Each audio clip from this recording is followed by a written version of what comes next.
Egypt was at the south, reaching into Africa. Due to its proximity to the Mediterranean, temperatures in Lower Egypt were less extreme than in Upper Egypt. Yeah, sorry, there was a glitch for starting to stream this, so I'm leaving text up for a little bit, and now we continue. If I can maneuver the boat, there we go.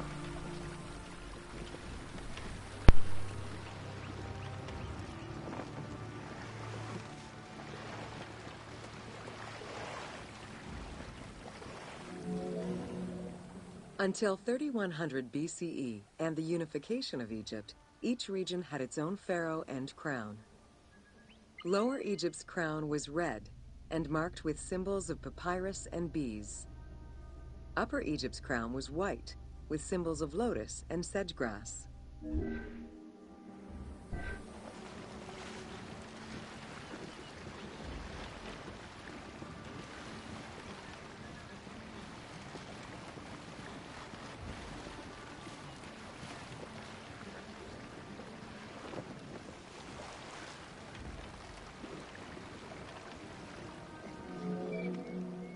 Both regions had competing major cities, most notably Memphis in Lower Egypt and Thebes in Upper Egypt. There were different religious cults in both regions, each worshipping their own major gods.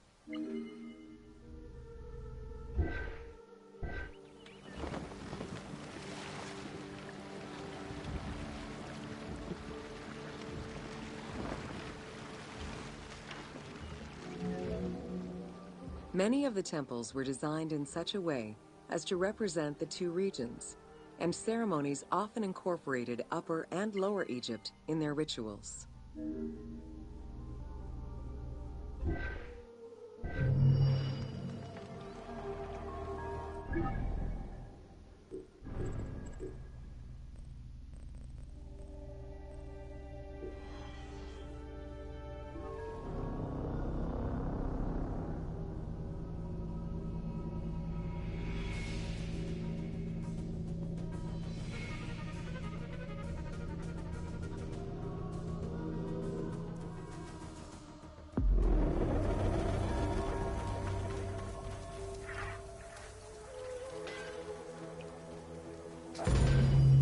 Welcome to Bringer of Life, the River Nile.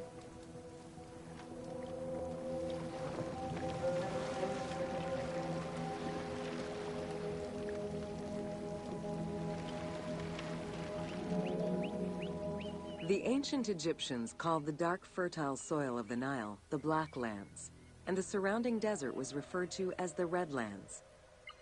The dramatic difference of productive land opposed to barren desert had a deep influence on cultural ideology, mythology, and religion.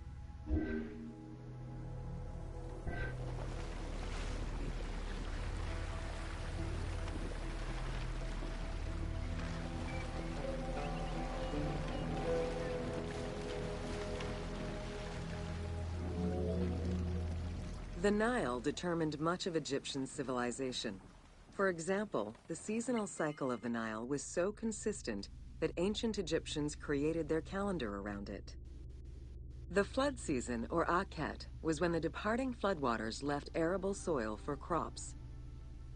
It was followed by the growing and harvesting seasons, known as Peret and Shemu. These regular seasons, along with abundant wildlife and rich soil, meant that Egypt's denizens were able to nourish themselves and ensure their country's strength in trade.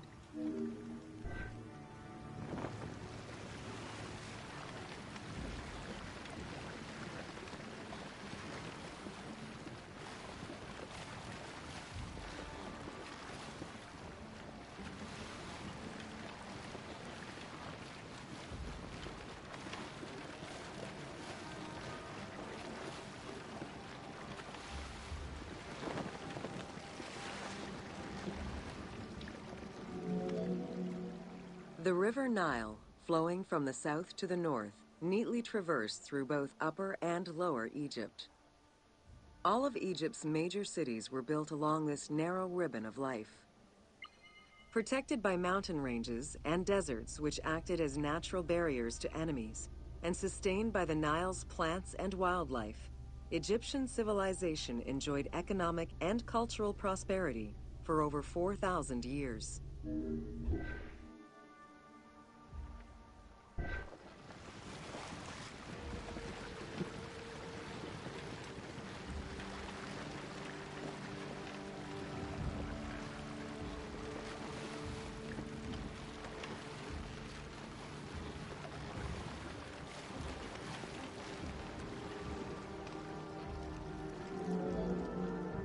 Both ancient Egyptians and ancient Greeks referred to the Nile as the river in their respective languages. Stretching a distance of over 6,700 kilometers, the Nile is one of the longest rivers in the world. It flows south to north, spanning 11 countries. The River Nile originates in the region of the Great Subequatorial Lakes, including one of the largest in the world, Lake Victoria near Tanzania.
The river flows through African equatorial forests, swamps, volcanic lands, steppes, and deserts, splitting apart for a while and picking up various sediments from each region and carrying them all the way to Egypt. Its main artery, known as the White Nile, rejoins with the Blue Nile in Khartoum. This is where it weaves through rich deposits of silt and nutrients, carrying them along in its wake.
The Nile crosses 6 cataracts from the south to the north, creating natural obstacles between the various sections of the river. The cataracts are long zones of about 100 kilometers, where the bubbling and rapidly swirling waters advance tumultuously amid enormous heaps of rocks and benches of hard stone.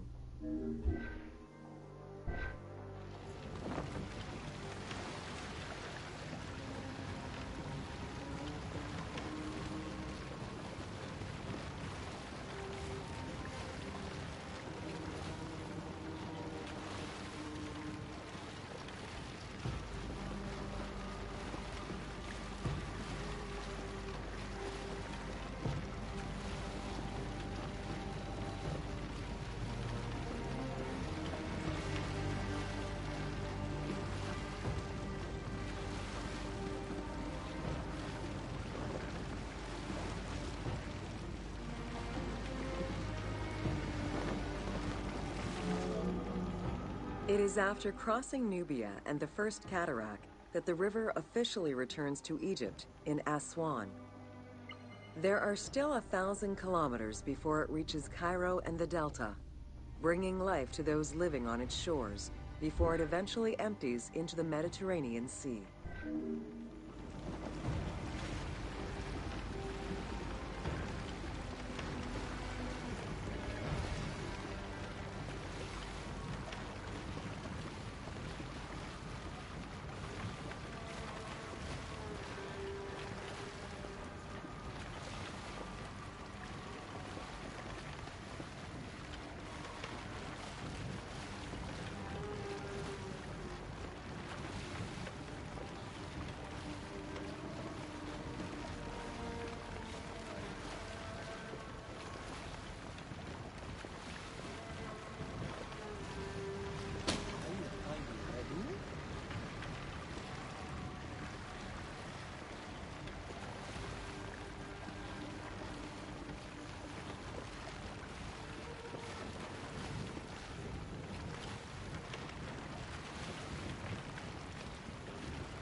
Ancient Egyptian irrigation and water use was centered around the Nile. However, they also had access to streams and rivers, as well as several large lakes. The Delta, situated at the north end of the Nile, also known as Lower Egypt, is a large irrigated area where the river splits into several tributaries.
The Delta had several major brackish coastal lakes, bodies of water separated from the sea by thin strips of land.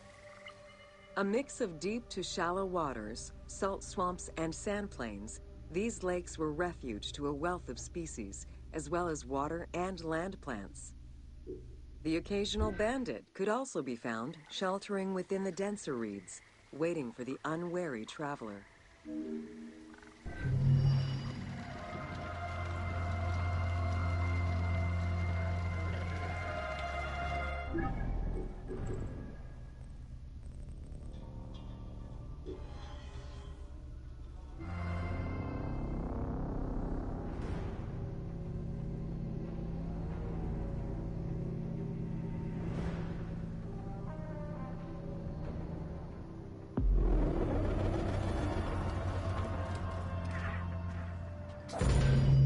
Welcome to Deserts of Egypt.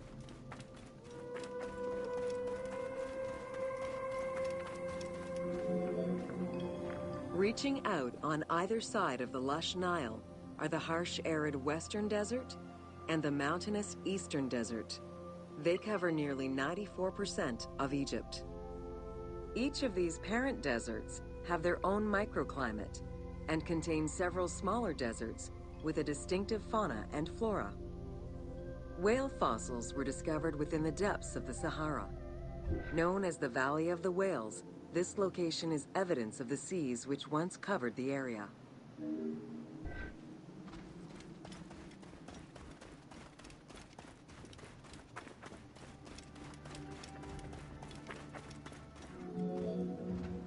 The White Desert in the northeast of the Sahara owes its name to its white limestone soil, contrasting with the yellow sand. The wind has eroded the rocks of the White Desert into stone mushrooms, the most famous of which is referred to as the Finger of God.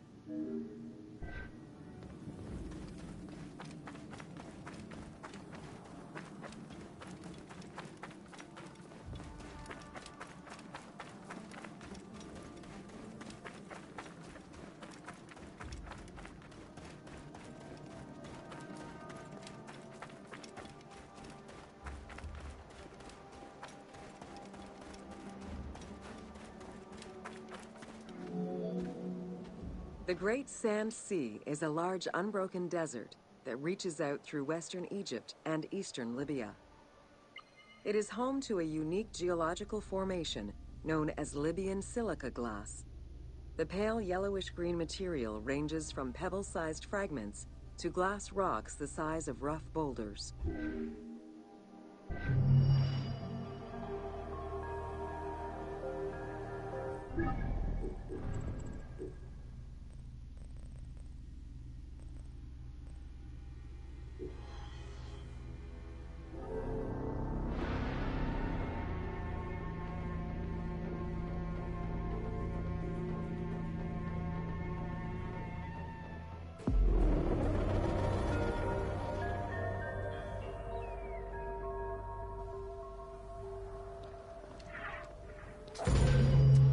Welcome to the Qattara Depression. The Qattara Depression is located in the northwest part of Egypt. Reaching 18,000 square kilometers, the basin is 133 meters below sea level and covered with salt. It is the second lowest point in Africa, after the Afar Depression.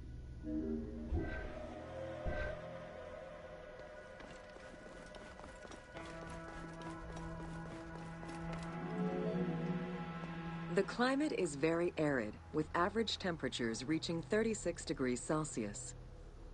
The famous Siwa Oasis is located on the protected southwestern region.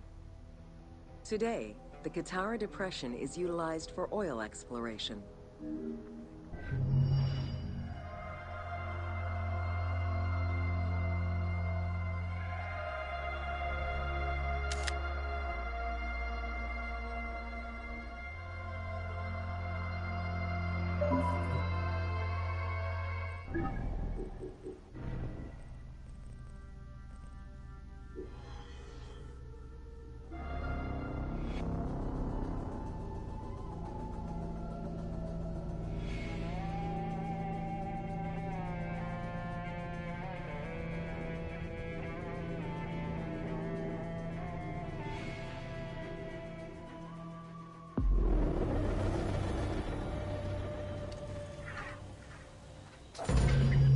Welcome to Siwa.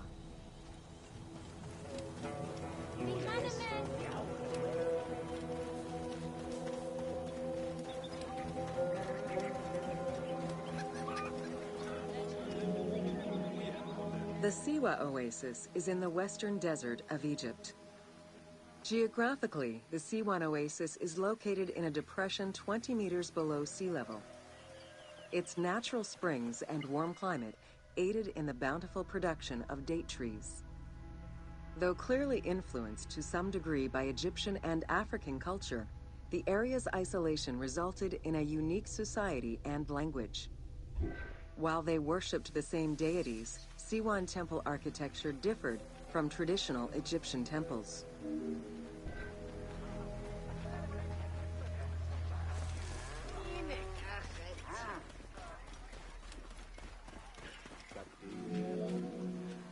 Old Kingdom Egyptians referred to the oasis as cauldron, due to its unique geographical structure.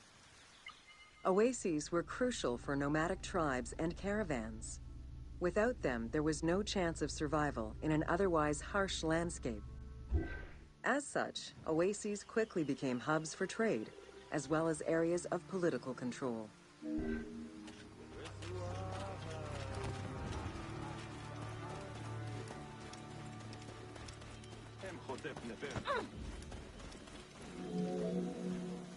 Because of the dry climate, there is very little rainfall to sustain the oases.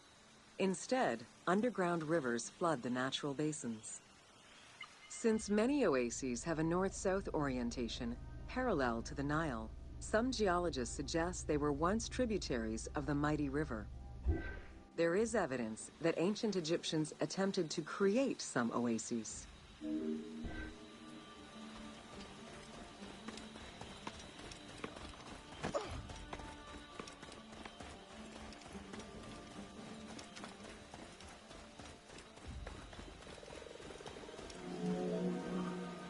The Libyan oases are the best known. as they are geographically and culturally linked to the Nile Valley and the Delta. These western oases have a distinct geology from the other regions of Egypt. The most famous and important oases are Karga, Dakhla, Farafra, Baharia, and Siwa.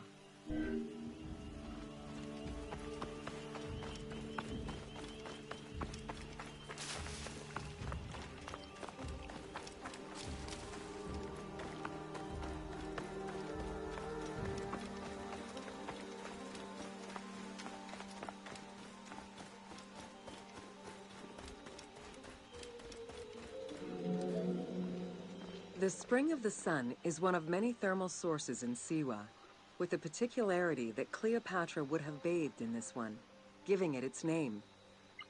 The presence of the source beneath was attested already by Herodotus during the 5th century BCE, when the oasis was called Amuneion by the Greeks of Cyrene.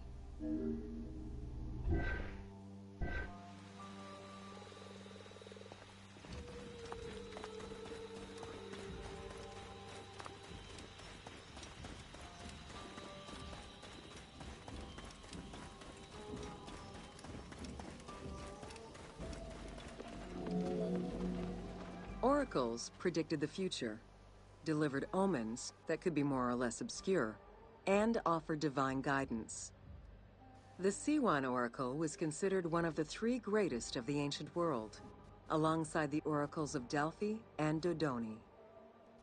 Because of the Greek colonies in Cyrenaica, the temple associated Zeus with the worship of Amun.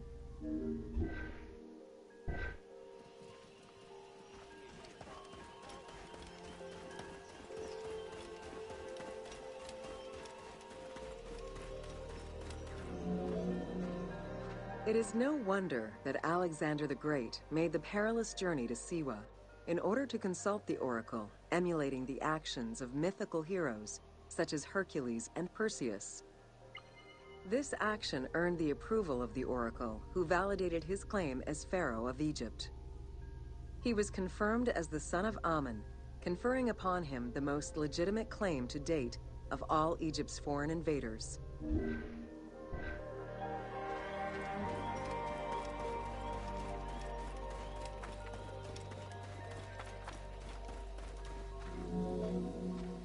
The powerful and the rich would send gifts or travel great distances in order to ensure their good fortune by gaining the blessing of the Oracle of Siwa. Every successful blessing only increased the soothsayer's prestige. Runner Eubotus, a famous citizen of Cyrene, consulted the oracle in order to know if he would win the 93rd Olympic Games race in 408 BCE. He did, enhancing the standing of the Siwan Oracle in the process.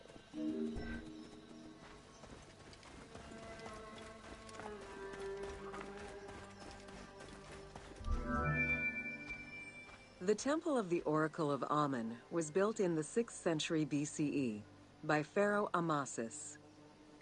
In the game, its entrance is guarded by ram-headed sphinxes, the animal representing Amun. They were inspired by similar statuary located at the British Museum. Another option would have a Greek-influenced representation of Zeus Amun, a human-headed sphinx with horns. This representation of Zeus Amun was very popular in Siwa.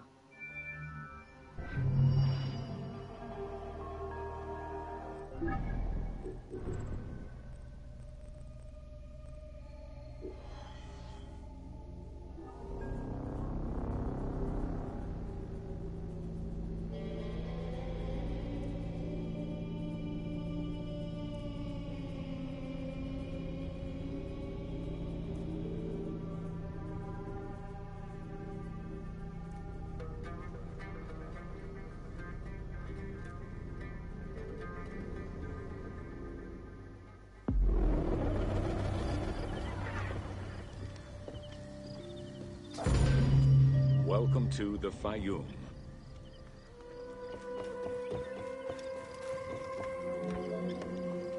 The Fayum Oasis is an enormous basin in the western desert that formed from the Nile's overflow. As such, it is not considered a true oasis, though it gives its name to the region which covers Lake Moeris. The oasis harbors some of the oldest archaeological artifacts of the region, indicating that the area has been inhabited by hunters and gatherers since the Neolithic period.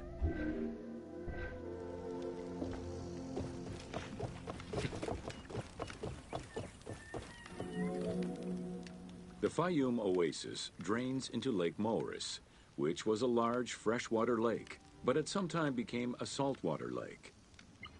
In the 12th dynasty, ancient Egyptians redirected the water flow with a dam and dug a supply canal using the lake as their reservoir.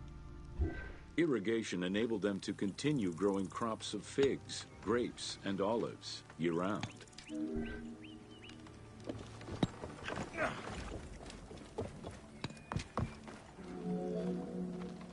Reed boats, feluccas, triremes, and kerkeros were the most commonly found craft within the landlocked waters of Egypt. They were used for various purposes, ranging from daily fishing, trade, warfare, and travel, to the ferrying of massive stone blocks used to build the great monuments of Egypt.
The most impressive pyramids of ancient Egypt date from the Old Kingdom and can be found on the sites of Giza, Saqqara, and Dashur. However, one particularly famous pyramid of the time is located elsewhere. During the Middle Kingdom, some pharaohs chose the Fayum as their final resting place. One such ruler was Amenemhat III. His pyramid left a mark on the imagination of antique chroniclers. They refer to it as the Labyrinth, mostly due to the vast mortuary temple complex at the foot of the pyramid. Herodotus mentioned that he had visited 12 courts and over 3,000 of its chambers. But he was also well known for being prone to hyperbole.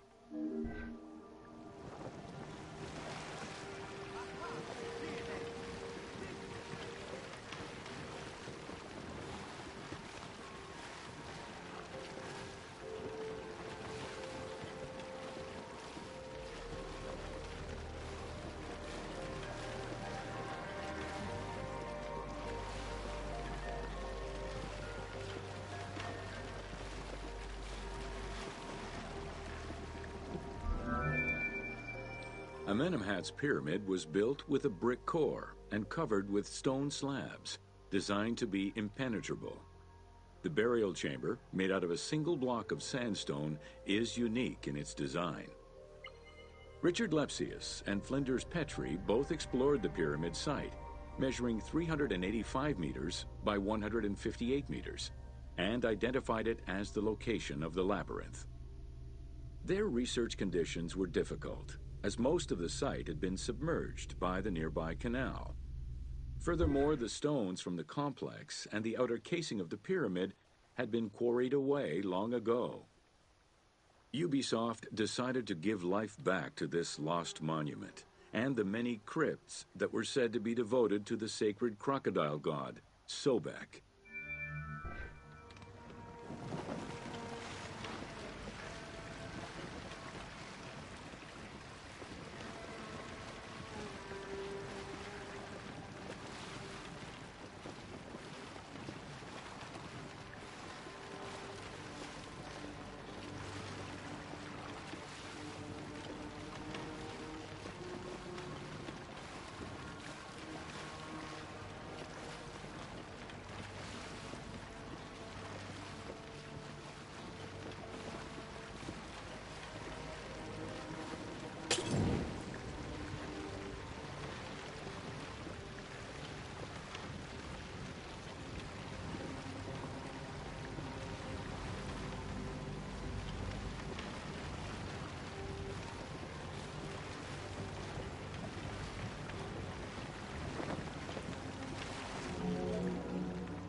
Founded during the 5th dynasty, the site was popular during the 12th dynasty under the name of Shedet.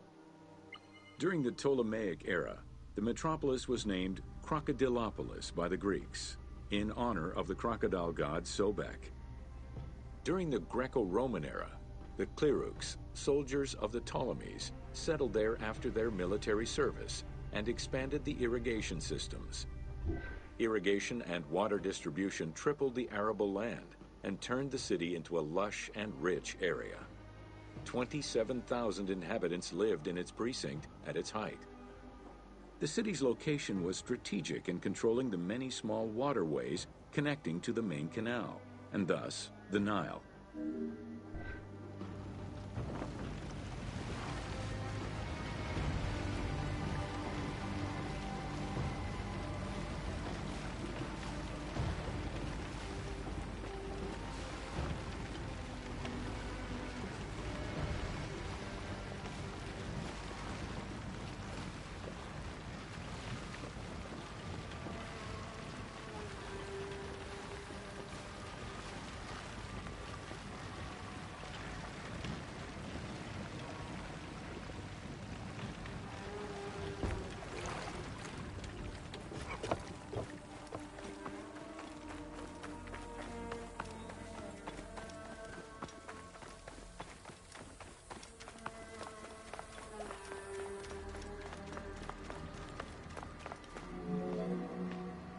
The region's main cult was that of Sobek of Shedet, a divinity associated with water and fertility, both very important to an area that depended on irrigation. Many local villages had the title Town of Sobek added to their official designations. During festivals, ancient Egyptians recited hymns to Sobek, asking for his divine intervention.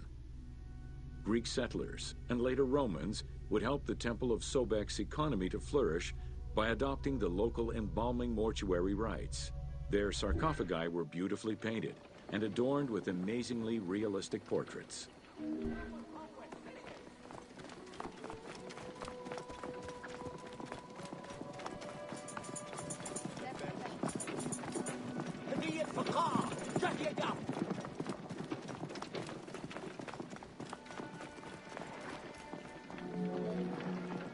Very similar to the cult of the Apis bull in Memphis, a living crocodile was worshipped within the precinct of Crocodilopolis' main temple.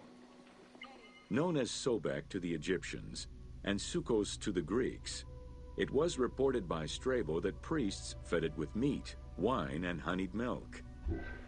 They covered its body with jewels and gold.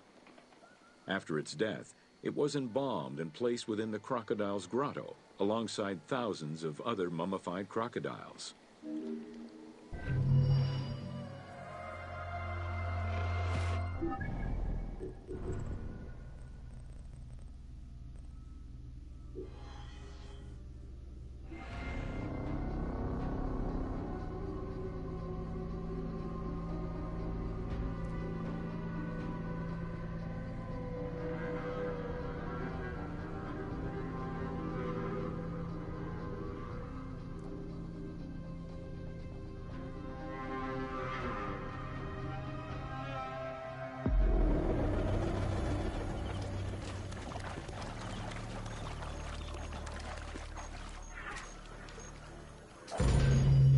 Welcome to the city of Memphis.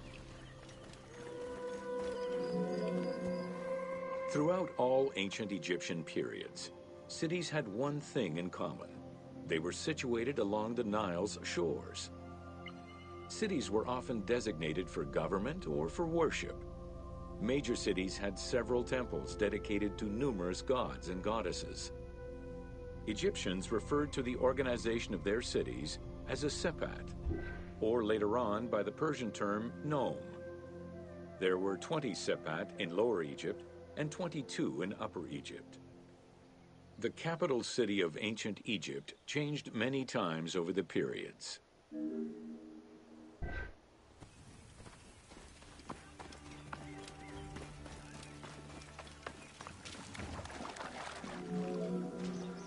One of the largest was Memphis, located in Lower Egypt. It was a key center for religious temples, including their most important deity, Ptah, god of creation. Thebes, located in Upper Egypt, competed with Memphis and featured as both a political and a religious center. Two important temples, Luxor and Karnak, were built there. A minor capital of the Sayyid dynasty was the city of Sais. This was the last native Egyptian capital of Egypt.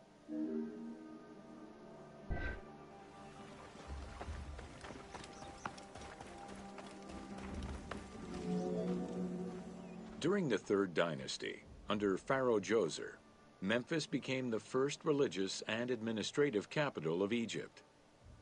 Even when the political capital of Egypt decentralized itself, pharaohs were crowned in this sacred city in order to legitimize their ascension to the throne, up to and including Alexander the Great. Though little remains today save ruins south of Cairo, we can guess at the structure of the city, which stretched up to 5 kilometers in length and 2 kilometers in width.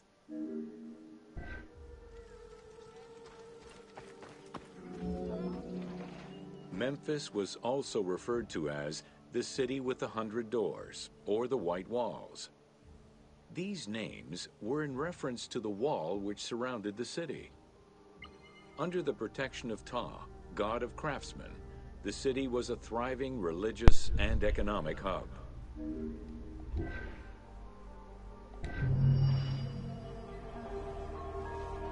Okay, that's it for this time. Thank you so much for stopping by, and I hope to see you again next time. Bye bye.